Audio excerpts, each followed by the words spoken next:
சில திமுகவுக்கு சில பேட்டன் இருக்கும். அதாவது அந்த சீனியர்ஸ் மறுபடியும் ரிப்பீட்டடாக வருவாங்க. இன்றைக்கி சீனியர்ஸினுடைய வாரிசுகள் அல்லது சீனியர்ஸ் அந்த வாரிசுகள் யார் ரெக்கமெண்ட் பண்ணுறவங்களோ அவங்களுக்கு தான் இப்போது மீண்டும் விஜயதாரணிக்கு தான் கிடைக்கும்.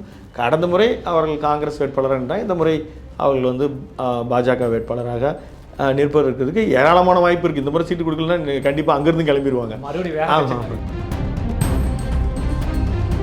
ஆட்டோ ஓட்டுநர்லேருந்து ஆரம்பித்து அங்கே இருக்கக்கூடிய பொதுப்படையாக கடந்த முறை நீங்கள் சீமானுக்கு ஓட்டு போட்டீங்க, இந்த முறை இல்லை சார், இந்த முறை நான் விஜய்க்கு தான் பிளான் பண்ணியிருக்கேன்.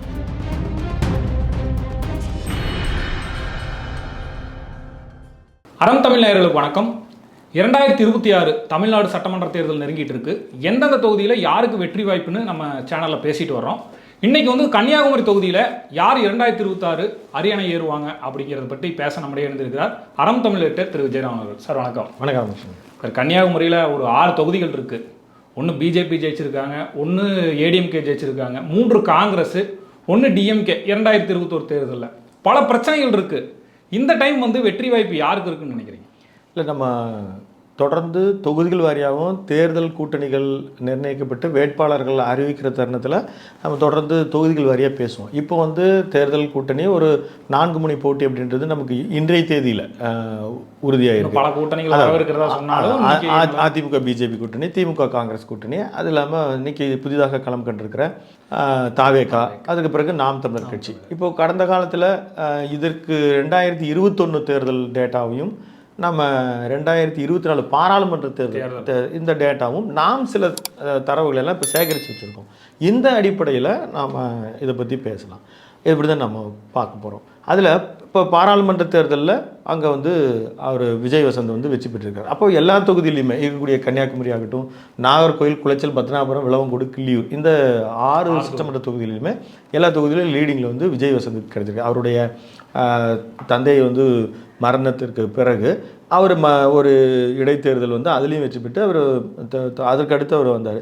அங்கே மிகப்பெரிய சிம்பத்தி கிரியேட் பண்ணி அவர் வெற்றி பெற்று வச்சது அது இருக்குது. அவருடைய அந்த சமுதாய வாக்கு, அவங்க அந்த அந்த தொகுதிக்கு உரியவர்கள்ன்ற அந்த தேசிய கட்சிகள் கன்னியாகுமரி மாவட்டத்தில் வெற்றி பெற்றிருக்கு. நீங்கள் 96 ஒரு முறை வந்து பாஜக அன்றைய பெரிய அளவில் வளர்ச்சியெல்லாம் பெறவே இல்லை.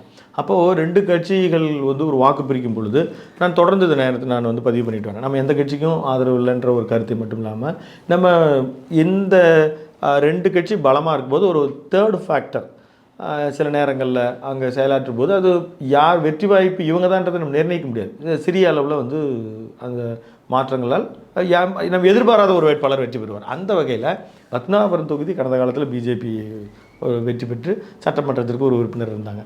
மண்டைக்காடு கலவரத்துக்கு பிறகு பிஜேபி வந்து அங்கே கலவரன்றதா சொல்கிறாங்க. இல்லை, அப்படியெல்லாம் இல்லை. அந்த அவங்கன்னு வந்து எப்படின்னா, நீங்கள் ஒரு ஃபேக்டர் நீங்கள் வந்து ஃபோர்ஸ்ஃபுல்லாக இருக்குதுன்னு வச்சுக்கோங்களேன். சிறுபான்மையர்களுடைய ஏதோ ஒரு சின்ன பிரச்சனை, அப்போது வந்து அவர்களுக்கு ஆதரவாக இன்னொரு தேசிய கட்சி, குறிப்பாக பாஜக போன்றவர்கள் அந்த மாதிரியான இடத்துக்கு போகும் பொழுது அவங்க இயற்கையாக ஒரு ஆதரவு வரும்.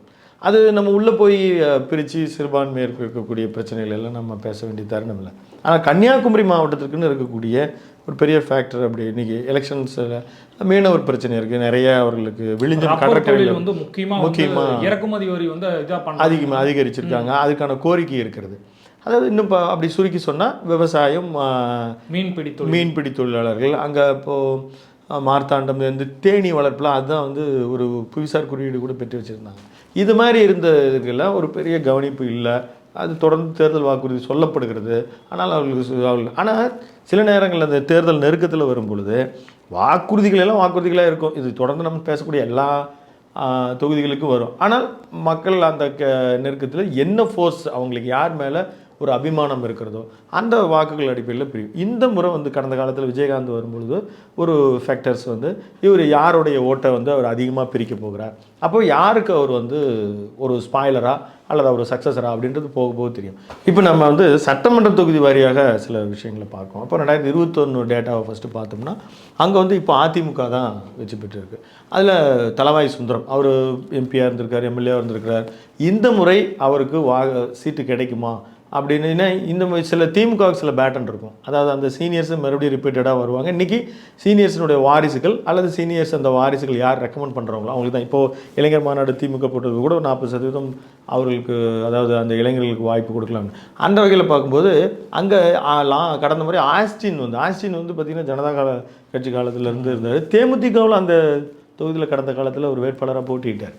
ஆனால் ஒரு வெற்றி வாய்ப்பை இழந்தார். எம்ஆர் காந்தி அங்கே மிகப்பெரிய ஒரு ஐகானிக்காக தான் இருக்கார். எம்ஆர் காந்தி வந்து நாகர்கோவிலில் இருக்கார். நம்ம வந்து கன்னியாகுமரி தொகுதியில் பேசுகிறோம்.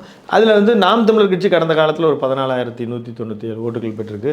அதே போல் பிடி செல்லுக்குமார், அவர் வந்து திரு கமலனுடைய மக்கள் நீதி மையத்தில் இருந்தவர். அவர் மக்கள் நீதி மையம் அந்த பகுதியில் ஒரு தொகுதியில் தவிர மற்ற எல்லாமே ஒரு 3000-4,000 வாக்குகளை பெற்றிருந்தது. அப்போ அமமுக தனியாக நின்றுச்சு.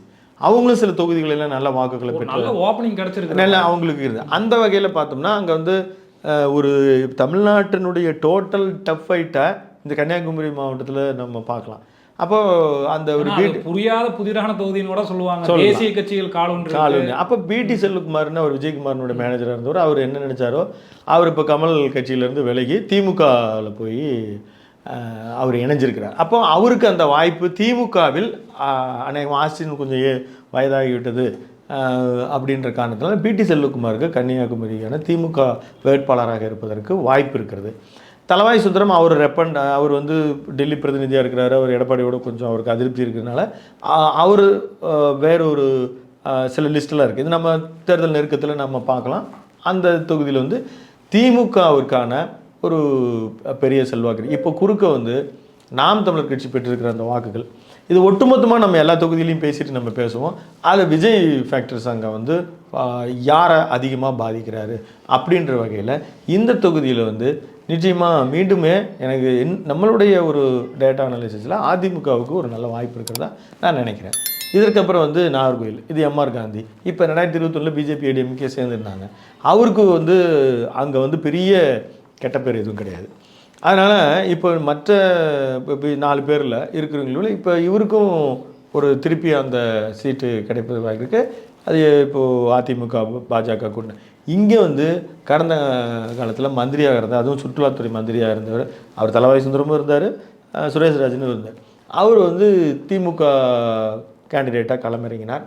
ஒரு 77,000 வாக்குகள் அவர் பெற்றார். 88,000 எம்ஆர் காந்தி பெற்றார். அப்போ ஒரு 10,000 வாக்குகள் லீடிங்கில் பண்ணார். இந்த முறையும் அங்கே நாகர்கோவிலில் சுரேஷ்ராஜன் களம் கண்டார். சுரேஷ்ராஜனுக்கு ஒரு அதிருப்தி பெயர் இருக்குது. அவர் கொஞ்சம் கட்ட பஞ்சாயத்து செஞ்சார், அது பண்ணார் அப்படின்ற பேர்லாம் அவருக்கு இருந்தது. அன்றைக்கி ரொம்ப யங்ஸ்டராக யூத்தை ரொம்ப நல்ல கலைஞர் அமைச்சரவையிலேயே அவர் செயலாற்றியவர்.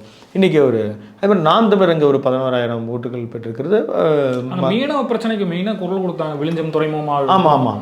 அதனால நாம் தமிழருக்கு ஒரு மீனவர்கள் சார்பில் ஒரு மிகப்பெரிய ஒரு வாய்ப்புகள். அடுத்து நம்ம 3ஆவதாக பார்க்குறது வந்து குளைச்சல் தொகுதி. இதுவும் வந்து நல்ல ஒரு கடற்கரையான ஒரு தொகுதி தான். அங்கே வந்து காங்கிரஸ் வெற்றி பெற்றிருக்கு. காங்கிரஸினுடைய பிரின்ஸ் இப்போ எம்எல்ஏ இருக்கிறாரு.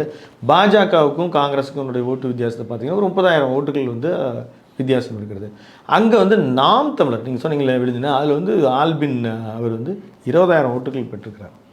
அவர் ஒரு நல்ல ஒரு வாக்கு தான். அங்கேயும் மக்கள் நீதி மையம் ஒரு 3,700 வாக்குகளை பெற்றிருக்கிறது.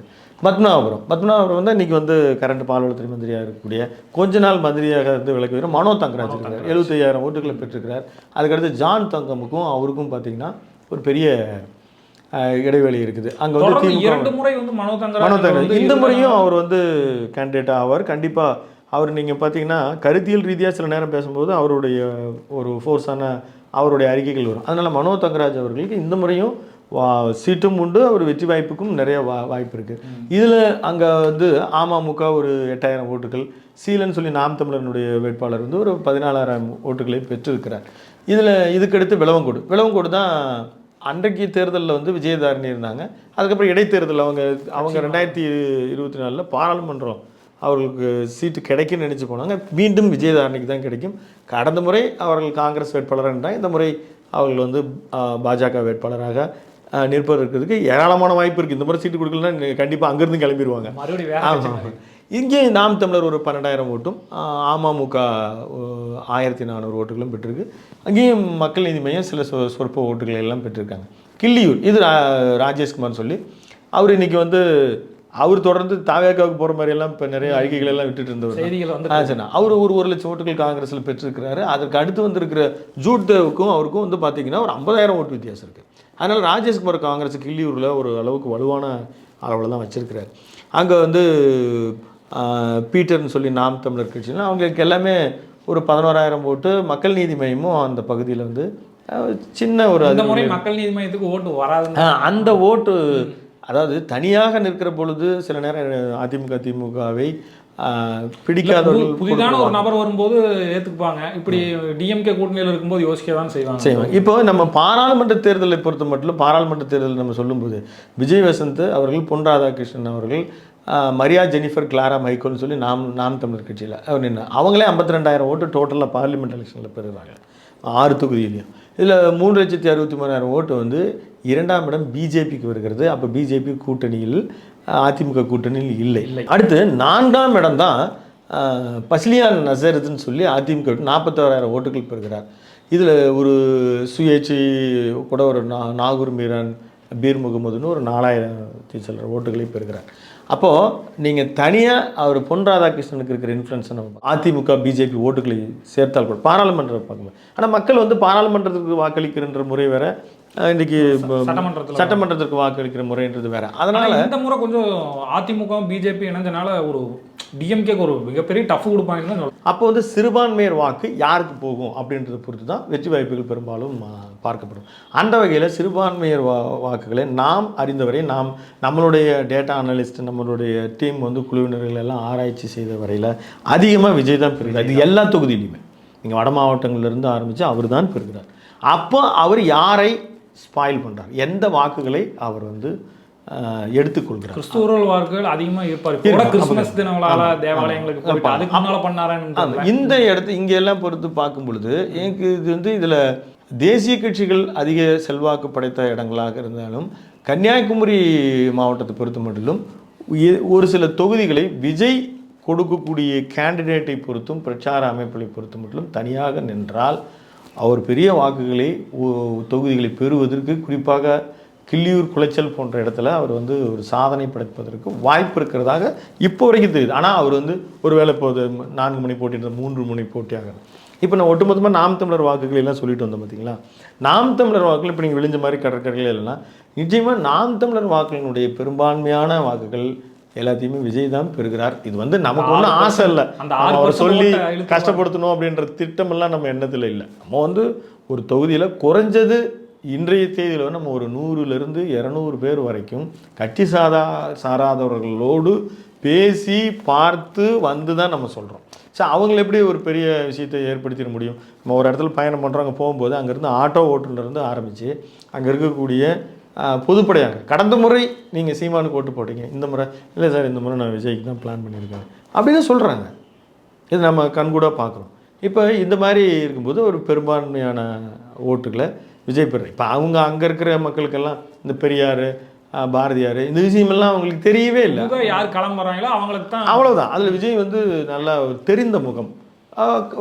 இப்போ அவன் இன்னொன்று சொன்னேன், சார் சீமானுக்கு போட்டோம், 2 முறை போட்டேன் நான், இதுக்கப்புறமா அவருக்கு போட்டு என்ன சார் பண்ண முடியுது அப்படின்ற சிந்தனையெல்லாம் வந்துருக்குது. அப்போ விஜய் போடுவோமே சார், பார்ப்போமே அப்படி அந்த மாதிரி கிறித்துவ மீனவர்கள், குறிப்பாக நாடார் சமுதாயத்தை சேர்ந்தவர்களுடைய வாக்குகளை விஜய் பெறுகிறார் என்பது தான் உண்மை.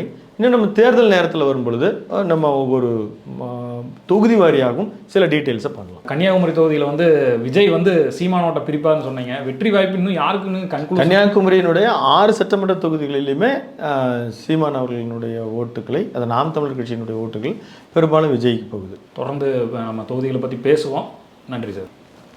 நேயர்களை தொடர்ந்து இணைந்திருங்கள். அறம் தமிழரும் நன்றி.